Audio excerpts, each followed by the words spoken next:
एजुकल era में आप सभी का स्वागत है। 12th अकाउंटेंसी लेखा शास्त्र में हमारा चैप्टर जो चल रहा है चैप्टर 2 पार्टनरशिप फंडामेंटल, साझेदारी लेखे आधारभूत सिद्धांत। इस चैप्टर पर ये जो वीडियो है वीडियो नंबर 34 एनसीईआरटी की book part 1 non profit organisation partnership account लाभकारी संस्थाएं एवं साझेदारी खाते। इस चैप्टर पर ये 34 नंबर का वीडियो और इस वीडियो में हम आज जो सवाल देखेंगे वो है क्वेश्चन नंबर 35। पेज नंबर 111 में जाकर आप इस क्वेश्चन नंबर एनसीईआरटी की बुक में इस क्वेश्चन नंबर 35 को देख सकते हैं। तो आइए हम इस सवाल को प्रारंभ करते हैं। और ये सवाल जो है किस टॉपिक को कवर करता है, आपका गारंटी ऑफ प्रॉफिट, ठीक है, लाभ की गारंटी। जो हम अभी जो टॉपिक पे जो वीडियो पिछला वीडियो भी हमने देखा है, ये भी सवाल उसी टॉपिक पर है। तो आइए हम सवाल प्रारंभ करते हैं। राम, मोहन और सोहन एक फर्म में क्रमशः 3 साझेदार हैं। राम, मोहन और सोहन, ठीक ना। एक फर्म में क्रमशः मतलब क्रम से, ये पहला वाला जो आएगा वो राम के लिए, दूसरा जो आएगा वो मोहन के लिए और तीसरा जो आएगा वो सोहन के लिए। राशि यानी क्रमशः 5 लाख रुपए, 2.5 लाख रुपए तथा 2 लाख रुपए की पूंजी के साथ साझेदार हैं। 3 साझेदार हैं। इनका पूंजी बता रहा है राम का 5 लाख, मोहन का 2.5 लाख और सोहन का 2 लाख रुपए। पूंजी पर 10% प्रतिवर्ष की दर से ब्याज के प्रावधान है के बाद लाभ को निम्नानुसार विभाजित करें। मतलब कह रहा है कि क्या है कि पूंजी पर 10% की दर से ब्याज के प्रावधान, पूंजी पर कितना ब्याज, 10% प्रतिवर्ष, ठीक ना, के प्रावधान के बाद, मतलब पूंजी पर ब्याज देने के पश्चात लाभ को निम्नानुसार विभाजित करें। मतलब लाभ को इस प्रकार बांटें। अब कैसे बांटें?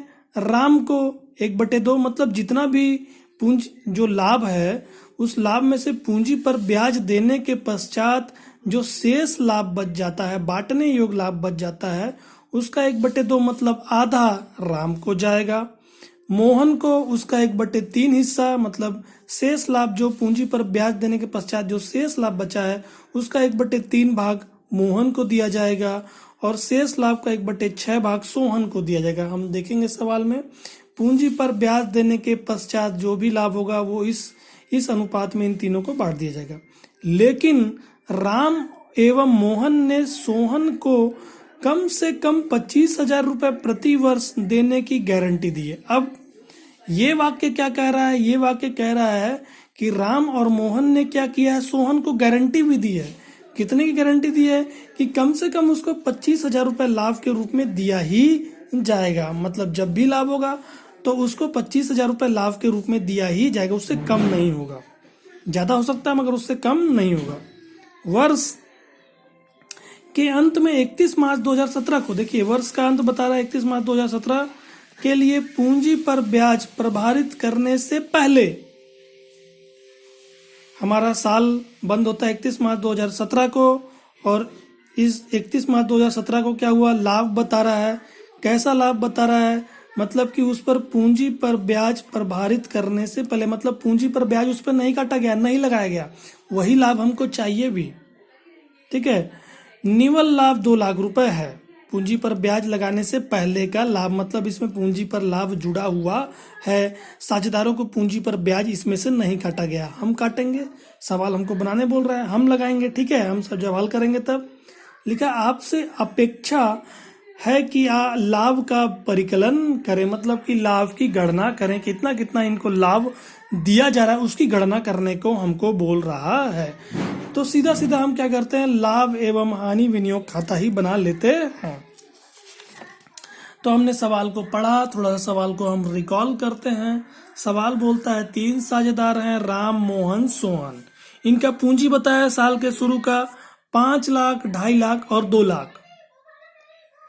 5 लाख, 2.5 लाख और 2 लाख। और आगे बताता है कि इनको 10% पूंजी पर ब्याज देना है, ठीक है। और आगे सवाल बताता है कि सोहन को गारंटी दी गई है कि कम से कम 25,000 रुपए आपको लाभ के रूप में मिलेगा। जब भी लाभ होगा 25,000 रुपए आपको लाभ के रूप में मिलेगा, उससे कम नहीं होगा, ठीक है।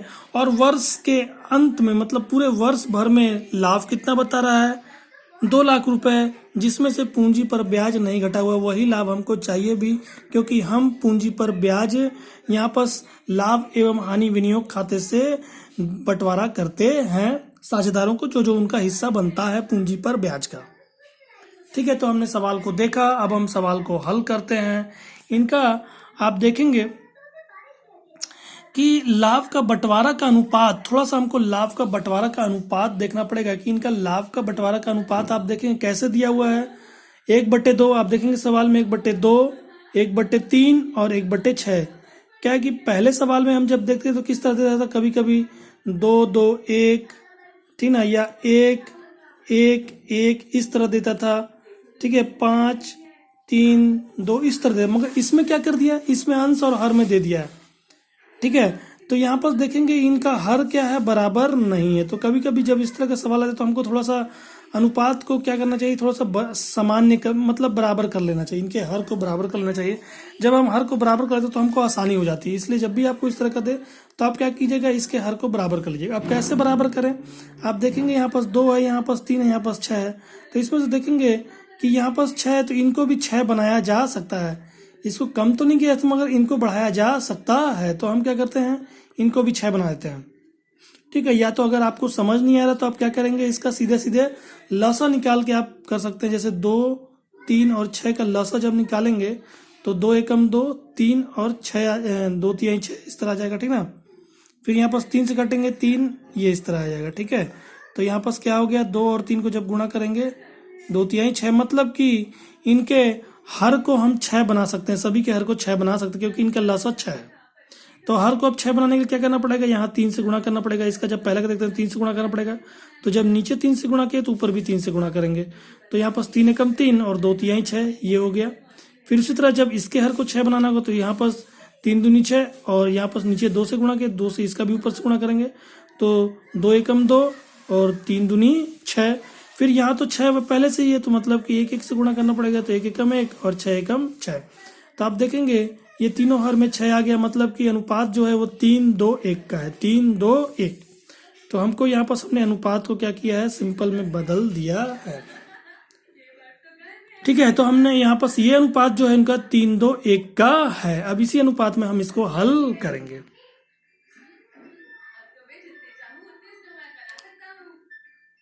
ठीक है, तो आइए, हमने अनुपात को हमने बदला, अब हम इसको हल करते हैं। तो सवाल में आप देखेंगे लाभ कितना बता रहा है, क्योंकि इधर लाभ को लिखना है, तो 2 लाख रुपए लाभ हो गया, लाभ को लिख देंगे। लाभ एवं हानि विवरण खाता, यहाँ पर 2 लाख रुपए लिखेंगे। अब हम डेबिट साइड जाएंगे और देखेंगे क्या क्या बंटवारे के लिए बताया है। तो इस सवाल में पूंजी पर ब्याज के बारे में बताया हुआ 10%, जो साझेदार है उनकी पूंजी पर 10% से ब्याज दिया जाएगा। तो हमको यहाँ पास पूंजी पर ब्याज लगाना होगा इस लाभ में।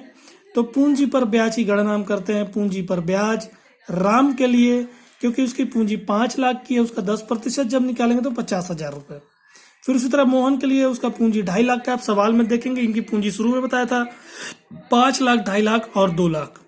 तो मोहन का 2.5 लाख का पूंजी है, उसका 10% 25,000 रुपए। उसी तरह सोहन का पूंजी 2 लाख का, उसका 10% 20,000 रुपए। तो पूंजी पर ब्याज हमने तीनों का निकाल दिया। जब हम जोड़ते हैं तो 75 और 20 95,000 रुपए होता है। ये पूंजी पर ब्याज के नाम से लग गया। मतलब 2 लाख में से 95,000 रुपए किस रूप में हमने बंटवारा कर दिया, पूंजी पर ब्याज के नाम से बंटवारा कर दिया। अब 2 लाख में से 95,000 निकल गया, तो कितना बच जाता है, अब ये बच जाता है 1,05,000 रुपए। ये शेष लाभ है। अब इस लाभ का क्या किया जाएगा, बांटा जाएगा। किस अनुपात में, जो हमने अनुपात निकाला है 3 2 1 के अनुपात में। अब इस 1,95,000 को 3 2 1 के अनुपात में बांट देंगे और देखेंगे कि जो सोहन है उसको, क्योंकि उसको गारंटी भी दी गई, तो सोहन का गारंटी जो है 25,000 की उसकी गारंटी दी गई है। क्या 25,000 रुपए आता है, क्या उसका हिस्सा 1,05,000 में 25,000 रुपए आता है कि नहीं आता है? नहीं आता है, तो फिर 25,000 रुपए हम जितना भी कम पड़ रहा है उसको बनाएंगे, जितना भी कम पड़ेगा उसको उसके खाते में जोड़ेंगे और इनके खाते से इनके अनुपात में, जो अनुपात इनका बनेगा, वहन करने का अनुपात जो बच्चे बनेगा, उस अनुपात में बांटते हुए इनके हिस्से से माइनस कर दिया जाएगा। ठीक है, तो हम हल करते हैं। हमने 95,000 रुपए दे दिया पूंजी पर ब्याज के नाम से। अब बंटवारा करते हैं 1,05,000 जो शेष बचा उसका। तो पहले, ठीक है, ये कहाँ जाएगा, ये जाएगा इनके पूंजी खाते में।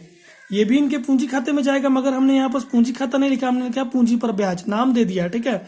मगर यहाँ पर जो शेष लाभ का जब हम देते हैं इनको तो यहाँ पर पूंजी खाता लिखते हैं, ठीक है। तो पूंजी खाता, तो यहाँ पर राम के लिए पहले 1 लाख का 1/2 मैंने सीधे 1/2 लिख दिया। आप यहाँ पर 3/6 भी लिख सकते हैं, बात वही पड़ेगा। जब आप 3/6 को काटेंगे 3 एकम 3 और 3 दूनी 6 वही आएगा। मैंने इसी अनुपात को यूज कर लिया, चाहे तो आप इस अनुपात को भी यूज कर सकते हैं, चाहे तो इस अनुपात को भी यूज कर सकते हैं, मगर अधिकतर इसी अनुपात को यूज कीजिए, क्योंकि अभी जब हमको जब इसको बांटना होगा, मतलब कि जब इसकी कमी को जब देखना होगा, तब हमको ये 3 और 5 के अनुपात को हम यूज करेंगे, 3 और 2 के अनुपात को हम यूज करेंगे, 3 और 2 के अनुपात को, ठीक है। तो देखिएगा 1,05,000 का 1/2 जब निकालेंगे तो 52,500 रुपया होता है। आप काटेंगे 52,500 आएगा, ठीक है। आप काट के देखिएगा यहाँ से, ठीक है। 2 पंचे 10 पूरा कट गया, फिर 2 दूनी 4, 2 दूनी 4 एक बच गया, इसमें से 5 में से 4 गया, एक बचा, एक और शून्य 10, 2 पंचे 10 कट गया पूरा, 2 शून्य बचा। यहाँ पर 52,500 रुपये, 1 से गुणा करेंगे 52,500 रुपये। फिर उसी तरह मोहन के लिए 1,05,000 का 1/3 मैंने सीधे 1/3 इसको ले लिया, तो आप काटेंगे इसको, तो 3 तिहाई 9, 3 तिहाई 9, ठीक है। 10 में से 9 गया, एक बचा, एक और 5 15, फिर 3 पचे 15, 35,000 रुपये। यहाँ 3 शून्य लग गया इसके साथ, तो यहाँ पर 1 से गुणा करेंगे तो 35,000 रुपये। उसी तरह 1,05,000 का 1/6 काटेंगे इसको, तो 6 एकम 6,